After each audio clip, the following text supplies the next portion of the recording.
हो। यो दृश्य मेन भन्सार रहेको क्षेत्रमा आइपुगेका छौँ हामी।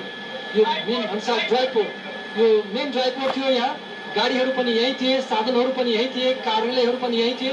यो केही छैन, देख्न सक्छौँ। पुरै सडक कटन गरेको छ, कार्यालयहरू पुगेको छ, यो ड्राइपोर्ट त पुरै पुगेको छ, केही पनि देखिँदैन। सवारी साधन हामी देख्न सक्छौँ। डुबानमा परेका सवारी साधनहरू हामी देख्न सक्छौँ। अहिले यो टिमुरे गाउँ आइपुगेका छौँ। दर्शकवृन्द, हामी तपाईँलाई यो टिमुरे गाउँको अवस्था देखाइरहेका छौँ। यो हामीले दृश्यमा तल देखाएको टिमुरे गाउँ हो। यो बस्ती नै अहिले छैन, यो बस्ती नै सखाप छ। देख्न सक्नुहुन्छ यो टिमुरे भन्ने रसुवाको टिमुर स्थित टिमुरे गाउँ। यो क्षेत्रमा होटलहरू थिए, हेलिप्याडहरू थिए। यहाँ होटलहरू, हेलिप्याडहरू, भवनहरू थिए। यो केही छैन। यो टिमुरेको यो चाहिँ चिनको भन्सार कार्यालय। चिनको भन्सार पनि पुरिएको छ, केही छैन। दर्शकवृन्द, हामी तपाईँलाई देखाउँदैछौँ, यहाँ केही छैन। यो चिनको भन्सार कार्यालय रहेको क्षेत्र हो। यो क्षेत्रमा अहिले केही पनि छैन, पुरै खण्डहरमा परिणत भएको छ। यो चाहिँ चिनिया एरिया हो। दर्शकवृन्द, यहाँबाट अगाडिपट्टि देखिएको क्षेत्र चिनिया एरिया हो। त्यतातर्फ जानु नपाइने भएका कारणले गर्दा हामी पुनः त्यसतर्फ फर्किएका छौँ।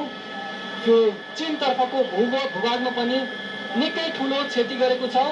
उताबाट पानी निकै ठुलो क्षति गर्दै आइरहेको देख्न सक्छौँ। यो अहिले पनि यहाँ चाहिँ पानी, लेदोसहितको पानी यो करिब 2:30 बजेको अवधिमा पनि बढिएको छ। अब हामी फेरि त्यो रसुवा र चिनको बोर्डरबाट अब हामी पुनः यही क्षेत्र हुँदै फर्किएका छौँ रसुवा सेपुरबेसीतर्फ।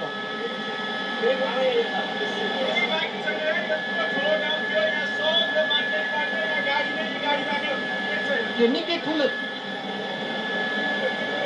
यो टिमुरे बजार, यो निकै ठुलो बजार थियो। दर्शकवृन्द, यो टिमुरे बजार गाडीहरू राख्ने गरेको थियो। मानिसहरूले होटल व्यवसाय गरेका थिए। यो देख्न सक्छौँ। यहाँ पुरै डुबान परेको छ, सडक पहिल्याउन सक्ने अवस्था छैन, घरहरू बगाएको छ। निकै दर्दनाक दृश्य छ दर्शकवृन्द। यो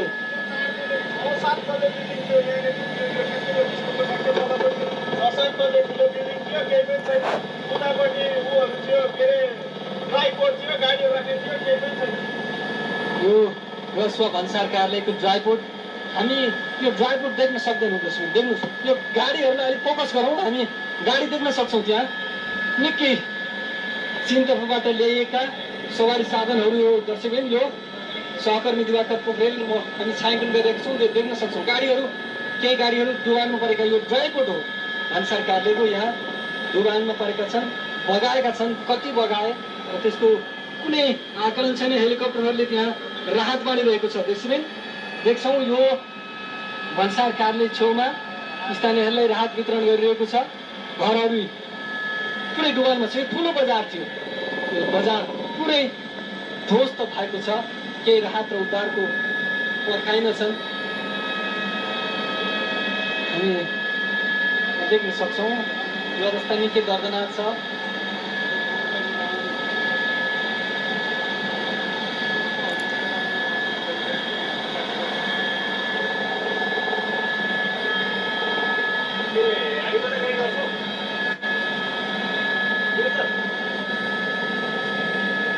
बगाएको छ, डुबान पारेको छ। निकै माथिसम्म पानीको सतह पुगेर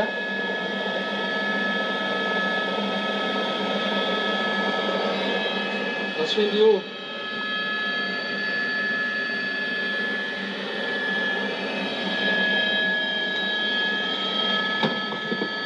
पानीको सतह अहिले केही घटेपछि मानिसहरूको चहल पहल, अलिक राहत उद्धारमा अलिक बढी भएको देखिन्छ। निकै ठुलो क्षेत्रमा कटान गरेको छ।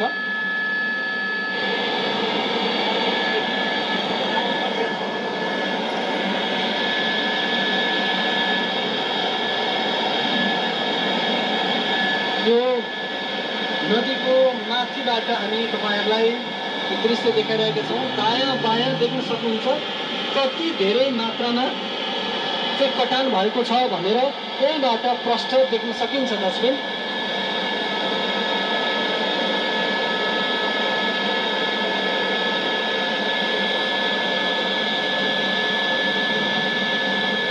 यो हेर्नुहोस्, यो सडक कहीँ देखिँदैन, सडक पुरै बगाएको छ।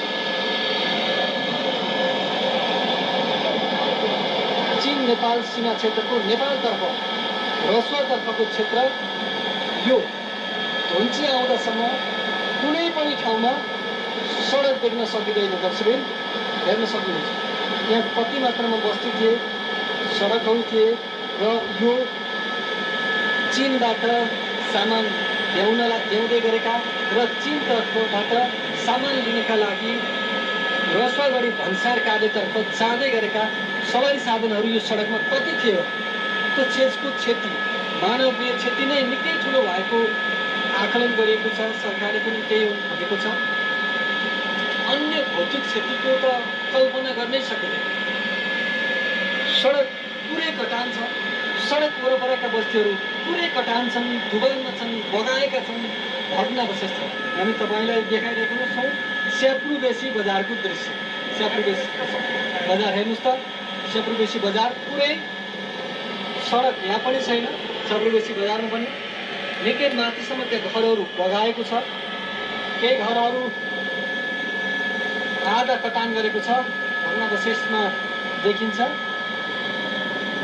निकै माथिसम्म मात्रै मानिसहरू